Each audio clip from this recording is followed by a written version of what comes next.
জয়ের জন্য দরকার 6 রান, হাতে আছে 1 উইকেট। গুলশান ক্রিকেট ক্লাবের সামনে সুপার লিগ খেলার হাতছানি। এমন সময় মিনাজুল আবেদিন সাব্বির যে আউট হলেন তা দেখে ধারাভাষ্যকারের কণ্ঠে বিস্ময়।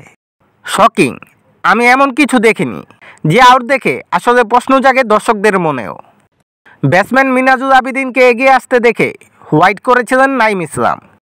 কিপারের কাছে বল যাওয়ার আগেই ব্যাটটা ক্রিজের ভেতরে নেওয়ার যথেষ্ট সময় ছিল মিনাজুলের কাছে। প্রথমবার এই স্টাম্প ভাঙতে পারেননি গুলশানের উইকেট রক্ষক আলিফ হাসান। ওই সময়ের মধ্যেই ব্যাটটা তিনি দাগের ভেতরেও নিয়েছিলেন, কিন্তু পুরোটা সময় তা শূন্যে ভাসিয়ে রেখেছেন মিনাজুল। পরের দফা স্টাম্পে লাগিয়ে গুলশানের জয় নিশ্চিত করেন আলিফ। যে আউট নিয়ে প্রশ্ন জেগেছে মিরপুরে, এমনকি পরে সামাজিক যোগাযোগ মাধ্যমেও। এই আউটের ভিডিও সামাজিক যোগাযোগ মাধ্যমে পোস্ট করে গাজী গ্রুপ ক্রিকেটার শামসুর রহমান লিখেছেন, সিরিয়াসলি শেম। শাহরিয়ার নাফিস এই ভিডিও পোস্ট করে ক্যাপশনে লিখেছেন, ছি। আর ইমরুল কায়েস তো ভিডিও পোস্ট করে রীতিমতো ধুয়ে দিয়েছেন।